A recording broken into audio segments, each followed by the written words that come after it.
Hello good morning. तो आज के सेशन में आप सभी लोगों का स्वागत है और आज से एक स्पेशल क्लास हम स्टार्ट करने जा रहे हैं और आज से हम लोग जो भी सेशन लेंगे उसमें हम लोग अब सारी चीजों को कवर करते चलेंगे। वोकैब्स भी होगा आपके और ग्रामर भी होगा, है ना। और ग्रामर को एकदम हम लोग बेसिक लेवल से उस लेवल तक पढ़ेंगे जहां तक हमारे एग्जामिनेशन में पूछे जाते हैं, चाहे वो आपका सीजीएल का एग्जामिनेशन हो, चाहे सीएचएसएल का एग्जामिनेशन हो, चाहे एमटीएस का एग्जामिनेशन हो, चाहे और भी अदर के एसएससी के एग्जामिनेशन हो, चाहे बैंक के एग्जामिनेशन हो, या जो डिफेंस के एग्जामिनेशन होते हैं, या स्टेट वाइज जो भी एग्जामिनेशन होते हैं, जो वनडे एग्जामिनेशन में जो इंग्लिश पूछी जाती है उसमें जो भी क्वेश्चंस पूछे जाते हैं उस लेवल तक की पढ़ाई हम लोग करने वाले हैं।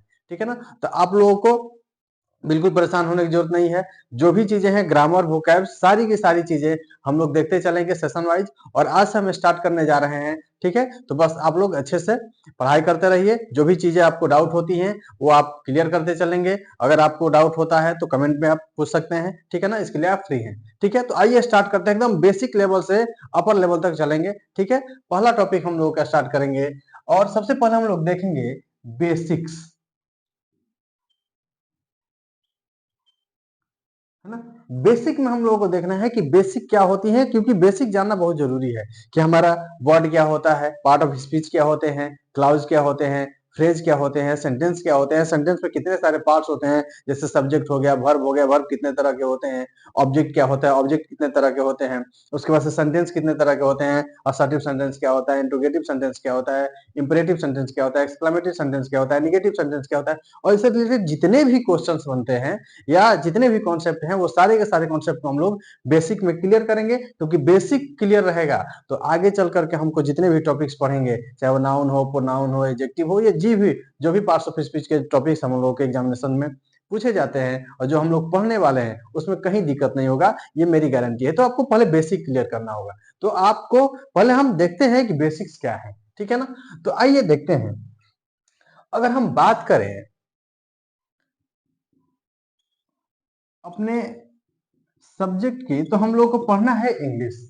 और जैसा कि आपको मालूम है कि इंग्लिश जो है वो एक फॉरेन लैंग्वेज है, हमारी भाषा नहीं है, नहीं। ठीक है ना, तो लैंग्वेज फॉरेन है। और कोई भी भाषा हो, एक बात आपको याद रखना है कि भाषा कोई भी हो, बिना अल्फाबेट के भाषा नहीं हो सकती। ठीक है ना, कुछ भी हम बोलते हैं, कुछ भी सुनते हैं, या हम चाहे किसी भी भाषा को बोले, चाहे भोजपुरी बोले, चाहे हिंदी बोले, चाहे हम लोग मगही बोले, चाहे उर्दू बोले, चाहे फ्रेंच बोले, किसी भी भाषा को जब हम बोलते हैं तो भाषा को बोलने के लिए सबसे जरूरी अल्फाबेट होता है। यानी कि अगर हमको जब हिंदी बोलना होगा तो अगर हम क से लेकर के ज्ञ तक, अ से लेकर अन तक का यूज न करें तो हिंदी नहीं बोल पाएंगे। ठीक उसी तरह से अगर हमको इंग्लिश कुछ लिखना या पढ़ना या बोलना होगा तो बिना अल्फाबेट के हम नहीं लिख सकते, न बोल सकते हैं, न कुछ भी हम कर सकते हैं। तो अल्फाबेट जो है इसमें आपको मालूम है कि इंग्लिश के अल्फाबेट में 26 लेटर्स होते हैं, ए से लेकर के जेड तक। और अगर ए बी सी डी यानी कि ए से लेकर के जेड तक न रहे तो क्या हम कोई भी शब्द लिख सकते हैं इंग्लिश का, कोई भी बात लिख सकते हैं, कोई भी बात बोल सकते हैं, कोई भी सेंटेंस बना सकते हैं? नहीं बना सकते। यानी कि अगर हम बात करें इंग्लिश की, तो इंग्लिश जो है वो एक लैंग्वेज है। और लैंग्वेज चाहे कोई भी हो, आपको मालूम है कि लैंग्वेज जो होगा वह बिना अल्फाबेट के नहीं हो सकता। ठीक, अब अल्फाबेट कितने हैं इंग्लिश में? तो अल्फाबेट जो है वो है 26। इन्हीं को हम लोग लेटर्स भी बोलते हैं। ठीक है, अब ये जो अल्फाबेट होते हैं इनको दो कैटेगरी में बांटा गया है। ठीक है ना, कौन कौन कैटेगरी में बांटा गया है? तो एक है वॉवेल, जिनकी संख्या होती है 5, ए ई आई ओ और यू। ठीक है, खूब आराम से समझना है कि अगर हम इंग्लिश की बात करें तो इंग्लिश क्या है? एक लैंग्वेज। लैंग्वेज कोई भी हो, बिना अल्फाबेट के लैंग्वेज हो नहीं सकता। अब अगर हम इंग्लिश की बात करते हैं तो इंग्लिश में अल्फाबेट होते हैं 26, जिसको हम लेटर भी कहते हैं। अब इसको अगर हम डिवाइड करें तो इसको दो भाग में बांट सकते हैं। क्या क्या? एक वॉवेल और दूसरा होता है कॉन्सोनेंट्स। ठीक है, कॉन्सोनेंट्स की संख्या जो होती है वो होती है 21, यानी कि इसमें से जो बच जाते हैं ये 5 और ये 21 हो जाएंगे, क्योंकि टोटल 26 होते हैं। तो जो 21 है, यानी कि कहने का मतलब कि बी सी डी एफ, इसी तरह से इनको छोड़ करके जितने भी होते हैं वो सभी के सभी कॉन्सोनेंट्स कहलाते हैं। अब आइए सबसे बेसिक चीज देखते हैं कि वो क्या होता है। अगर हम बात करें लेटर, तो लेटर क्या है? अब हम अगर बात करें लेटर का कि लेटर क्या होता है, तो आसान भाषा में समझना है कि अगर हम कोई अंग्रेजी का शब्द लिखते हैं, तो अंग्रेजी के शब्द लिख करके उसको अलग अलग भागों में जब हम तोड़ते हैं, तो जो सबसे छोटा यूनिट या सबसे छोटा पार्टिकल जो हमको मिलता है, जो सबसे छोटा अंश मिलता है, वही हमारा लेटर होता है। कहने का मतलब है कि जैसे हमने लिख दिया पेन, पेन लिखे। अब पेन को अगर हम अलग अलग भागों में बांटे तो क्या होगा? पे अलग हो जाएगा, ई अलग हो जाएगा, एन अलग हो जाएगा। क्या इससे कुछ भी अलग कर सकते हैं? बिल्कुल नहीं कर सकते। और जब नहीं कर सकते हैं तो आप देखिए, तो इससे छोटा कुछ नहीं हो सकता। तो कहने का मतलब कि किसी भी अंग्रेजी के शब्द का जो सबसे छोटा एलिमेंट होता है, जो सबसे छोटा अंश होता है, वही हमारा लेटर कहलाता है। तो यहाँ पर पी एक लेटर हो गया, ई एक लेटर हो गया और एन एक लेटर हो गया। तो आसान भाषा में ये समझना है कि अगर अंग्रेजी का कोई भी वर्ड हो, उसको जब सबसे छोटे छोटे अंश में बांटेंगे तो जो सबसे छोटा अंश मिलता है, उसी को हम क्या कहते हैं? उसी को हम लोग लेटर कहते हैं। तो यहाँ से इसको हम डिफाइन कर सकते हैं, और डिफाइन करें तो कह सकते हैं कि the smallest unit of a English word is called letter. उसी को हम लोग क्या कह सकते हैं? उसी को हम लोग लेटर कहते हैं। जैसे ए, बी, सी, डी, ई, एफ, इसी तरह से लिखते जाएंगे। तो आप देख रहे हैं कि इससे छोटा कुछ नहीं हो सकता, और जब इससे छोटा नहीं हो सकता तो इसी को हम लोग क्या कहते हैं? Smallest particle of any English word is called letter. तो सिंपल सी बात है, इसको समझ में आ गया। अब आगे देखते हैं, तो इससे एक स्टेप आगे बढ़ेंगे, स्टेप बाय स्टेप बढ़ते चले जाएंगे, ठीक है। तो अब अगर इससे एक स्टेप आगे बढ़े तो हमको एक टर्म मिलता है वर्ड। अब वर्ड क्या है? तो आप देख रहे हैं कि हमने देखा लेटर। अब अगर कोई एक लेटर हो या एक से अधिक लेटर हो, अगर हम दो लेटर को आपस में मिलाएं, जोड़े, तो जोड़ने पे अगर हमको जो रिजल्ट मिलता है, उसका कुछ अर्थ है, उसका कुछ मीनिंग है, तो वही क्या कहलाता है? वर्ड। जैसे अगर हम कहें, एक हमने ले लिया जी और इसको जोड़ दिए ओ से, तो आप देख रहे हैं कि एक लेटर, दो लेटर, और जोड़ने के बाद क्या बना? तो यह बना गो। यह बन गया गो। और गो का मीनिंग है, हमको मालूम है कि गो का मतलब क्या होता है? गो का अर्थ होता है जाना। तो इस तरीके से हमने यह देखा कि जब दो लेटर को मिलाए और इससे मिलाने पर कुछ अर्थ निकल रहा है, तो इसी कॉम्बिनेशन को, इसी ग्रुप को, इसी मिलाने के हम लोग क्या कहते हैं? इसको वर्ड कहते हैं, इसको शब्द कहते हैं। तो हम यहाँ से इसको डिफाइन कर सकते हैं कि अगर हम एक या एक से अधिक लेटर को मिलाएं, एक लेटर भी शब्द हो सकता है। जैसे अगर हम कहें ए, तो ए जब अकेले रहेगा तो इसका भी एक अर्थ होता है, एक, और यह भी एक वर्ड का काम कर सकता है। तो आपको कंफ्यूज नहीं होना है कि अगर एक या एक से अधिक लेटर्स को मिलाएं और इससे कुछ अर्थ निकले या मीनिंगफुल हो, कंप्लीट सेंस दे, तो इसी को हम लोग क्या कहते हैं? वर्ड कहते हैं, यानी कि शब्द कहते हैं। ठीक है। तो आप देख रहे हैं कि इसको हम लोग डिफाइन करें तो कह सकते हैं कि ए meaningful group of letters is called word. ठीक है। ए meaningful group of letters is called word, यानी कि शब्द, अक्षरों का वह समूह जिसका कुछ अर्थ हो, उसी को हम क्या कह सकते हैं? उसको हम लोग कहते हैं वर्ड। लेकिन मीनिंगफुल होना चाहिए। अगर हम इसी को इस तरह से देखें कि हमने लिख दिया ओ प्लस जी, तो आप देख रहे हैं कि ये हो गया ओ जी। अब ओजी का तो कोई मीनिंग है नहीं, लेकिन यह भी कॉम्बिनेशन है, यह भी ग्रुप है। लेकिन ग्रुप होने के बावजूद इसका जब अर्थ नहीं है तो यह वर्ड नहीं होगा। आप देख रहे हैं कि यह क्या हो गया? ओजी। और ओजी, लोजी, स्नोजी ऐसा कुछ होता नहीं है यह वर्ड, तो यह वर्ड नहीं होगा, यह वर्ड होगा। तो यह सही है, लेकिन यह क्या है? गलत है। तो आपको इन बातों का ध्यान रखना है कि लेटर्स का कॉम्बिनेशन होना ही काफी नहीं है, उसका मीनिंगफुल होना भी जरूरी है। इसलिए हम लोग इसको कह सकते हैं कि या जब लेटर्स का ग्रुप होगा और मीनिंगफुल होगा, तभी हम उसको शब्द कहेंगे। मीनिंगफुल नहीं होगा तो शब्द हम नहीं कह सकते। ठीक है। तो आइए इसको डिफाइन करते हैं।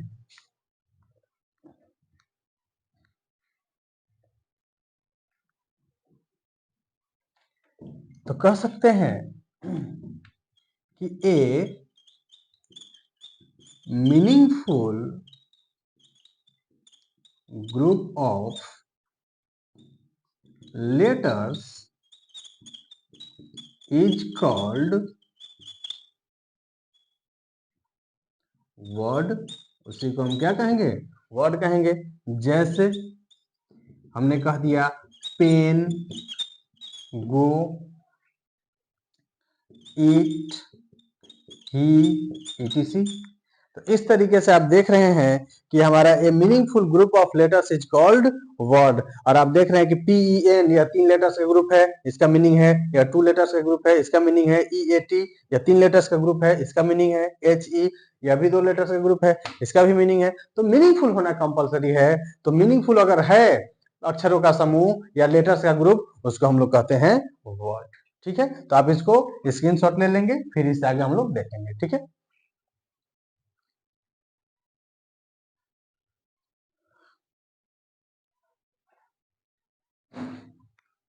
चलिए आइए इससे आगे देखते हैं।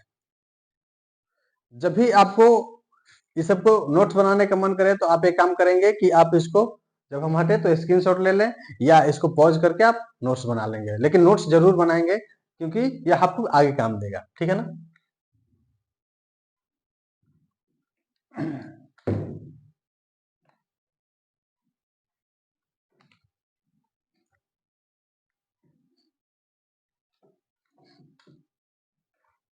आइए आगे देखते हैं।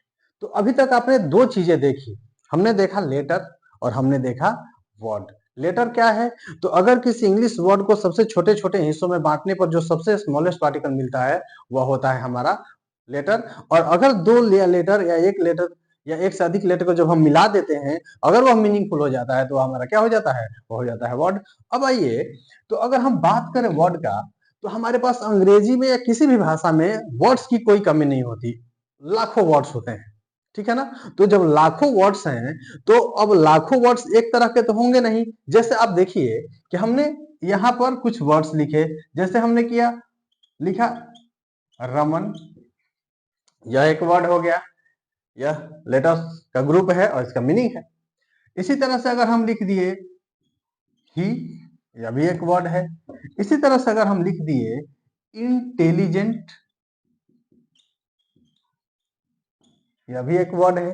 इसी तरह से अगर हम आगे लिखें और हमने लिखा ब्यूटीफुल, तो आप देख रहे हैं कि यह भी एक वर्ड है। अगर हम कहें ईट, यह एक वर्ड है। अगर हम कहें प्ले, यह भी एक वर्ड है। इसी तरह से अगर हम कहें वेरी, यह एक वर्ड है। या हम कहें फास्ट, यह एक वर्ड है। इसी तरह से अगर हम कहें बिकॉज, यह एक वर्ड है। इसी तरह से अगर हम लिख दें इन, या हम कहें बिफोर, यह भी एक वर्ड है। इसी तरह से अगर हम लिखते हैं यहाँ पर फुर्रा, या हम लिख दें ओ, ये सब क्या है? ये वर्ड है।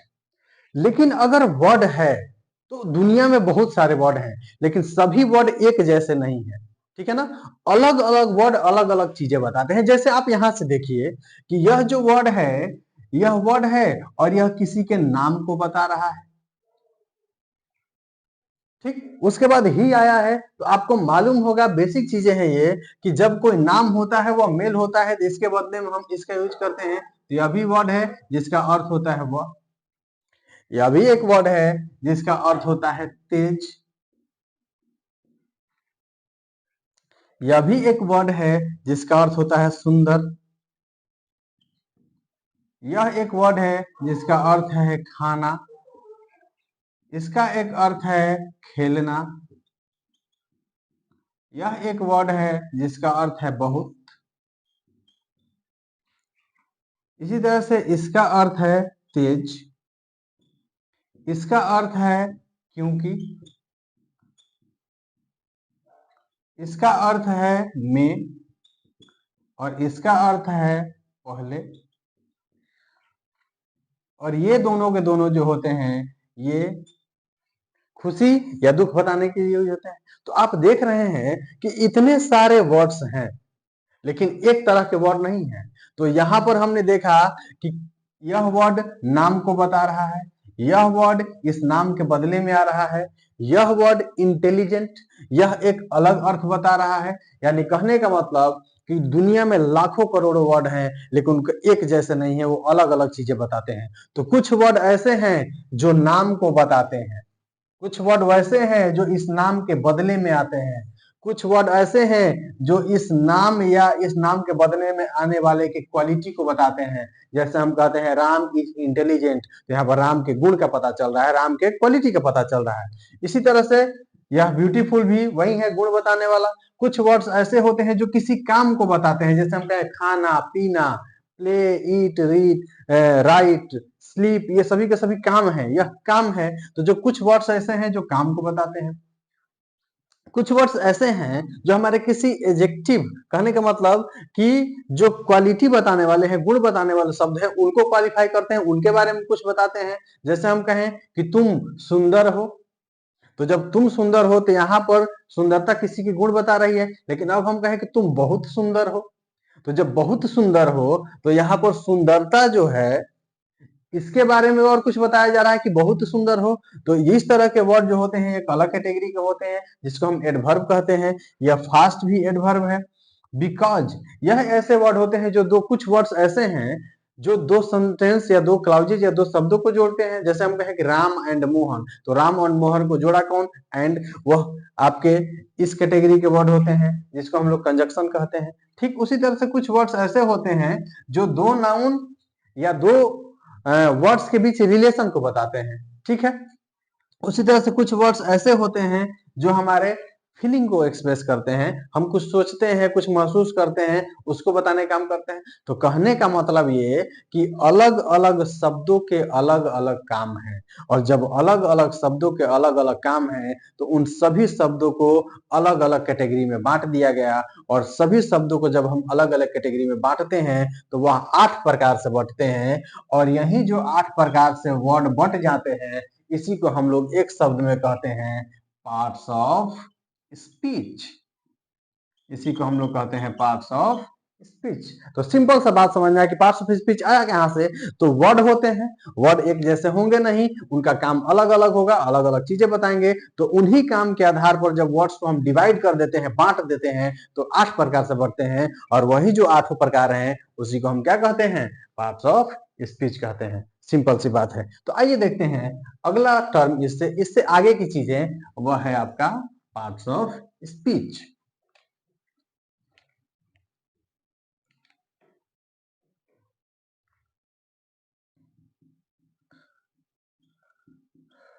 Parts of speech. तो पार्ट्स ऑफ स्पीच है क्या? तो इसको हम डिफाइन आराम से कर सकते हैं कि शब्द तो बहुत सारे हैं लेकिन उनके काम अलग अलग है। तो उनके काम के आधार पर जब वर्ड्स को बांटा गया तो 8 प्रकार से बढ़ते हैं, और यही जो 8 ग्रुप होते हैं, 8 प्रकार से बढ़ते हैं, उसी को हम क्या कहते हैं? पार्ट्स ऑफ स्पीच कहते हैं। तो आइए देखते हैं पार्ट्स ऑफ स्पीच क्या है। तो हम कह सकते हैं कि words are divided into different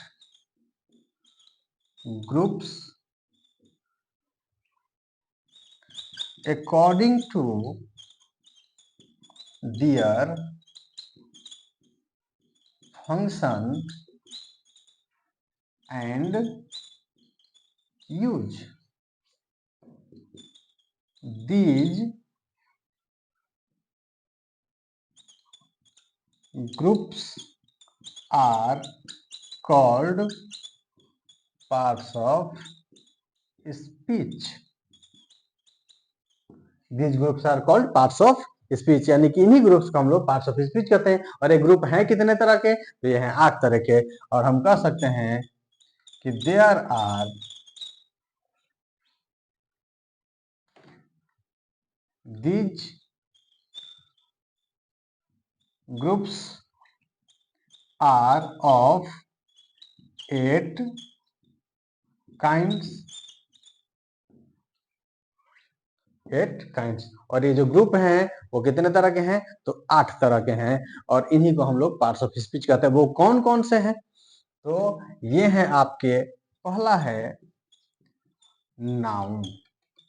अब यहीं से इसको डिफाइन करते चलेंगे, समझते चलेंगे कि नाउन क्या है। तो हमने बताया कि वर्ड्स तो बहुत सारे हैं, उसमें कुछ वर्ड्स ऐसे होते हैं जो नाम को बताते हैं, चाहे वो किसी व्यक्ति का नाम हो, किसी वस्तु का नाम हो, किसी जगह का नाम हो। जैसे हम कहें राम, मोहन, सोहन, राधा, गीता, मीता, ये सभी के सभी व्यक्ति के नाम है। अगर हम कहें पटना, दिल्ली, इंडिया, रसिया, अमेरिका, ये सभी जगह के नाम है। तो जो नाम बताने वाले शब्द हैं उनको एक कैटेगरी में रखे और उनको हमने नाम दे दिया नाउन, यानी कि नाउन कैटेगरी वाले हैं। और इसको हम डिफाइन करें तो कह सकते हैं कि ये नाउन क्या होता है, तो यह नेमिंग वर्ड होता है। यह एक नेमिंग वर्ड होता है। जैसे रमन, राधा, पटना, ईटीसी।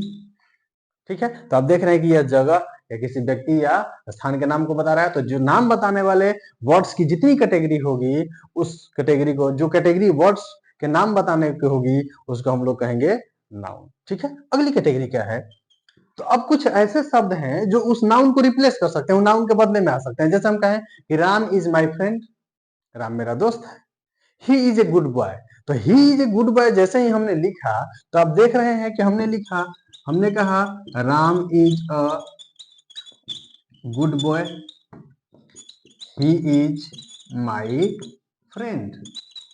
तो आप देख रहे हैं कि यहाँ पर राम था, अब इसी को हम हटा करके इसके बदले में ही का यूज कर दिए हैं।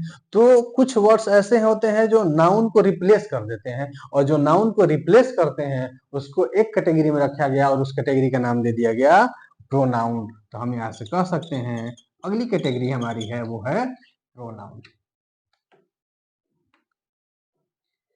यानी कि ये क्या करता है, तो इट रिप्लेसेज नाउन, या नाउन को रिप्लेस करता है और उसके बदले में खुद आ जाता है। जैसे हम कहें तो हो सकता है ही, सी, इट, दे, इट। ठीक है, अब अगली कैटेगरी क्या है, तो अगली कैटेगरी है एडजेक्टिव। आप देखिए कि हमने देखा कि कुछ नाउन होते हैं और कुछ प्रोनाउन होते हैं, यानी कि नाम बताने वाले नाउन और उसके बदले में जो आने वाले हैं वो है प्रोनाउन। लेकिन कुछ वर्ड्स ऐसे होते हैं जो किसी नाउन या प्रोनाउन के गुण को बताते हैं या उसके बारे में कुछ बताएंगे, उसके अर्थ में वृद्धि कर देंगे।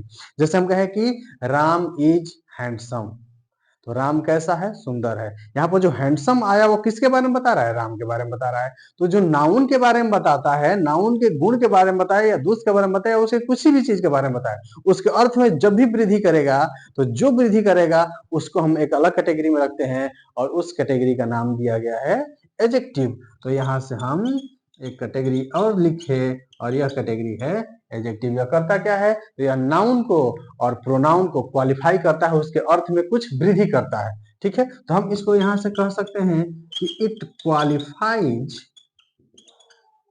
नाउन और प्रोनाउन। जैसे गुड, बैड, टॉल, इट। ठीक है, ये सभी के सभी वर्ड्स जो हैं वो नाउन प्रोनाउन को क्वालिफाई करते हैं, इसलिए इनको एक अलग कैटेगरी में रखा गया और इसको नाम दिया गया एडजेक्टिव। ठीक है, तो आप इसका स्क्रीनशॉट ले लेंगे। ठीक है,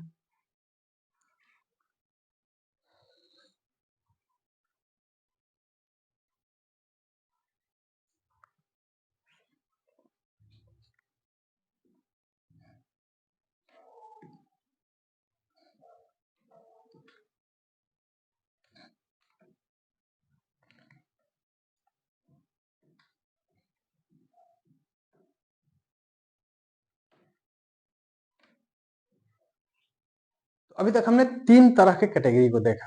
अब चौथी कैटेगरी क्या है वर्ड्स की, तो कुछ वर्ड्स ऐसे होते हैं जैसा हमने बताया कि कुछ काम को बताते हैं। जैसे खाना, पीना, जाना, रहना, दौड़ना, सोना, ये सभी के सभी काम है, एक्शन है, क्रिया है। तो जो एक्शन को बताने वाले वर्ड्स हैं उनको हमने एक अलग कैटेगरी में रखा और उस कैटेगरी को नाम दे दिए वर्ब।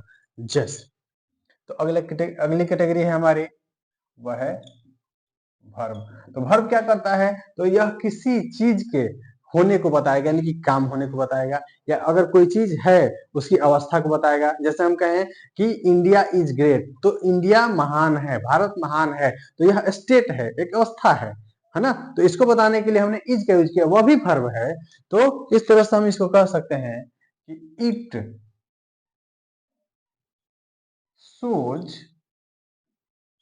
एक्शन और स्टेट, या तो काम को बताएगा या अवस्था को बताएगा, जैसे ईट, प्ले, रीड, etc। अगली कैटेगरी क्या है, तो अगली कैटेगरी है एडवर्ब, है ना। यानी कि कुछ वर्ड्स ऐसे थे जो वर्ब को भी क्वालिफाई करते थे, एडजेक्टिव को भी क्वालिफाई करते थे, यहाँ तक अपने आप को भी क्वालिफाई करते थे। जैसे अगर हम कहें कि यू आर इंटेलिजेंट, तो आप देख रहे हैं कि यह इंटेलिजेंट आया, यह इसके बारे में बता रहा है, यानी कि प्रोनाउन को क्वालिफाई कर रहा है, तो यह हो गया एडजेक्टिव। अब हम कहें कि यू आर वेरी इंटेलिजेंट, तो आप ध्यान से देखेंगे कि यह जो इंटेलिजेंट है वह इसके बारे में बता रहा है, लेकिन यहाँ पर एक और वर्ड आया है वेरी। अब कह रहा है कि तुम बहुत तेज हो, वेरी इंटेलिजेंट, तो यह वेरी जो आया है वह इसको क्वालिफाई कर रहा है, इसके बारे में कुछ बता रहा है कि तेज हो कितना, बहुत, बहुत खूबसूरत हो। तो इस तरीके से आप देख रहे हैं कि यह जो वर्ड है यह एडजेक्टिव है, और इसको क्वालिफाई करने वाला यह जो है इसी को हम लोग कहते हैं एडवर्ब।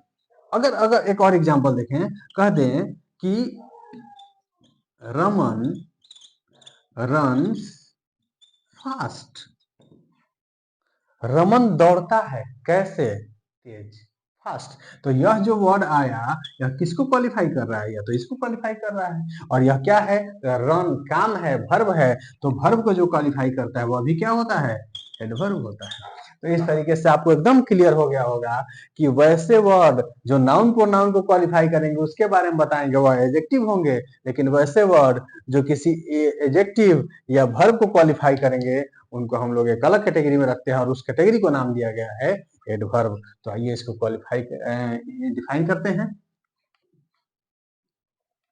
और कहते हैं एडवर्ब, एडवर्ब क्या है, तो इट क्वालिफाइज क्या क्या, तो एडजेक्टिव, वर्ब और एडवर्ब, जैसे वेरी, फास्ट, etc। ठीक, तो हमने 5 कैटेगरी देखा। अब अलग कैटेगरी क्या है, तो बहुत सारे ऐसे वर्ड्स होते हैं जो दो वर्ड्स को जोड़ने का काम करते हैं, है ना। जैसे हम कहें एंड, राम एंड श्याम, तो राम एक वर्ड है नाउन, श्याम एक वर्ड है नाउन, और इन दोनों को जोड़ कौन रहा है, एंड। तो जो जोड़ने वाले वर्ड्स होते हैं उनको हम एक अलग कैटेगरी में रखते हैं, और उस कैटेगरी को नाम दे दिए है कंजक्शन। तो आइए उसको देखते हैं कि अलग कैटेगरी अगली क्या है, तो यह है कंजक्शन। कंजक्शन का काम क्या है, तो यह जोड़ने का काम करता है। It connects two words, clauses और सेंटेंसेज। तो अगर दो वर्ड्स को, दो क्लाउज को, दो सेंटेंस को जो जोड़ने का काम करता है वो हमारा होता है कंजक्शन। जैसे अगर हम कहें एंड, बट और बिकॉज, etc।